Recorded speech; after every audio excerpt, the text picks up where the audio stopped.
नमस्कार। आज आपण पावसाळा विशेष कुरकुरीत कांदा भजी बनवणार आहोत। कांदा भजी बनवल्यानंतर पटकन मऊ पडतात, हवी तशी कुरकुरीत होत नाही। तर त्यासाठी आज आपण एक सिक्रेट पदार्थ वापरतोय, जेणेकरून तयार होणारी कांदा भजी अतिशय कुरकुरीत होतात व बराच काळ कुरकुरीतच राहतात। तर भजी पहा, अजिबात तेलकट झालेली नाहीत। तर यामध्ये आपण सोडा वापरलेला नाही, पाण्याचा एकही थेंब न वापरता आज आपण ही भजी बनवलेली आहेत। रेसिपी जर का तुम्हाला आवडली तर लाईक शेअर करा व चॅनलवरती जर का तुम्ही नवीन असाल तर चॅनलला नक्की सबस्क्राइब करा। कांदा भजी बनवण्यासाठी इथं मी 4 मध्यम मोठ्या आकाराचे कांदे घेतले होते। तर कांदा आपल्याला जास्तच घ्यायचा आहे, बेसन पीठ आपल्याला कमीच वापरायचा आहे। तर हा कांदा आपल्याला उभा पातळ कट करून घ्यायचा आहे। हाताने पहा अशा पद्धतीने मोकळा करून घ्यायचा आहे। यानंतर यामध्ये आपल्याला चवीनुसार मीठ घालायचं आहे। या कांद्याला जे मिठाचं पाणी सुटणार आहे, तर यामध्येच आज आपण ही भजी बनवणार आहोत। यामध्ये पाण्याचा वापर अजिबात करायचा नाही। मीठ घातल्यानंतर हे मीठ आपल्याला छान मिक्स करून घ्यायचं आहे हाताने। तर पहा, मिठाचं पाणी सुटलं आहे व 4 ते 5 मिनिट हा कांदा आपल्याला असाच साईडला ठेवून द्यायचा आहे। यानंतर कांद्याला मिठाचं पाणी सुटलं की यामध्ये आपल्याला बेसन पीठ घालायचं आहे। तर बेसन पिठाचं वजनी प्रमाण 150 ग्राम इतकं आहे। चमच्याने म्हणाल तर मध्यम छोट्या आकाराच्या चमच्याने 7 ते 8 चमचे इतकं बेसन पीठ घातलं आहे। कांदा आपल्याला जास्त ठेवायचा आहे, बेसन पिठाचं प्रमाण कमी ठेवायचं आहे।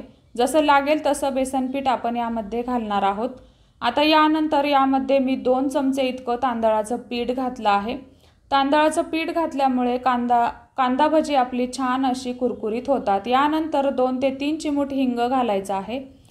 यानंतर 1 चमचा यामध्ये मी ओवा घातला आहे। ओवा घातल्याने भज्यांना छान अशी चव येते। यानंतर 1 चमचा बेडगी मिरची पावडर घातली आहे। याऐवजी तुम्ही बारीक हिरवी मिरची कट करून घातली तरीही चालेल।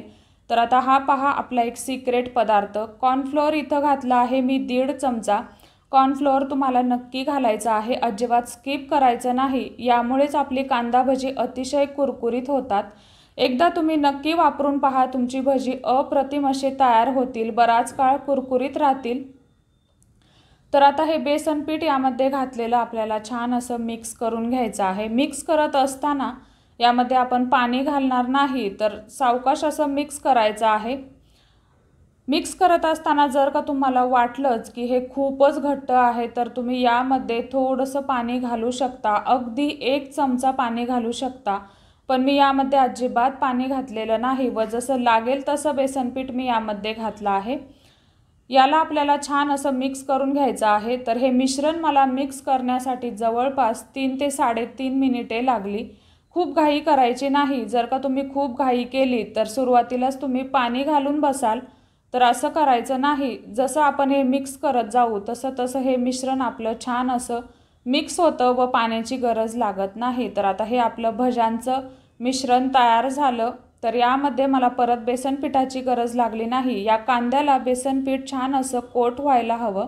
आता इकडे तेल छान कडकडीत गरम करून घेतलं आहे। तेल छान कडकडीत गरम झाल्यानंतरच यामध्ये आपल्याला भजी सोडायची आहे। त्या अगोदर या भज्यांमध्ये आपण सोडा वापरलेला नाही, तर आता याऐवजी आपण यामध्ये 2 ते 2.5 चमचे कडकडीत तेलाचं मोहन घालणार आहोत व हे पीठ आपल्याला भज्यांचं मिक्स करून घ्यायचं आहे। नंतरच भजी सोडायला घ्यायचे आहेत। सगळ्यात अगोदर तेल छान कडकडीत गरम झालं आहे की नाही ते पाहायचं आहे व नंतरच यामध्ये भजी सोडायची आहेत। आता तुम्हाला इथं दिसतच असेल की मी कांदा भजी कशी सोडत आहे। अगदी हातांची बोटं आपल्याला सुटसुटीत करून ही भजी सोडायची आहेत। हातांची बोटं जुळवून जर का आपण ही भजी सोडली तर तयार होणारी भजी आपली गोल कांदा भजी कशी असतात तशीच तयार होतील। तर इथं मी हातांची बोटं जशी दाखवली आहे तशीच आपल्याला ही कांदा भजी यामध्ये सोडून घ्यायची आहेत। कांदा भजी तळत असताना महत्त्वाची गोष्ट ती म्हणजे ही भजी आपल्याला मीडियम फ्लेमवरती तळून घ्यायची आहेत।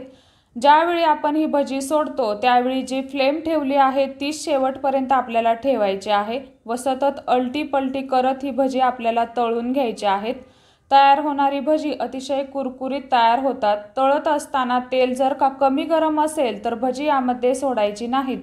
जर का कमी गरम तेलामध्ये तुम्ही कांदा भजी सोडली तर ती अतिशय तेलकट होतील व कुरकुरीत होणार नाहीत। भजी तळत असताना जवळपास मला 1 घाना तळण्यासाठी म्हणजेच 1 बॅच तळण्यासाठी 5 ते 6 मिनिटं लागली। खूप घाई करायची नाही तळत असताना। ही भजी जर का तुम्ही कमी तळलेली म्हणजेच कच्ची तळलेली काढली तर तयार झालेली भजी लवकर मऊ पडतात। त्यामुळे भजी तळत असताना व्यवस्थितच तळून घ्यायचे आहेत, त्याला हवा तितका वेळ आपल्याला द्यायचा आहे। भज्यांना पहा आकार काय मस्त आला आहे। उगाचच याला खेकडा भजी म्हणत नाहीत। आपण जी भजी तयार करतो ती सोडताना आपल्याला व्यवस्थित सोडता आली पाहिजे, जेणेकरून याला कांदा भज्यांचा जसा आकार असतो तसा आकार येतो। तर भज्यांना पहा अतिशय सुंदर असा आकार आलेला आहे, व्यवस्थित अशी कुरकुरीत झाली आहेत। मी सांगितलेलं प्रमाण अगदी अचूक आहे, जेणेकरून तुम्ही तयार केलेली भजी अजिबात चुकणार नाही। तर ही रेसिपी तुम्ही नक्की ट्राय करून पहा, तुम्हाला नक्कीच आवडेल। रेसिपी पाहिल्याबद्दल खूप खूप धन्यवाद।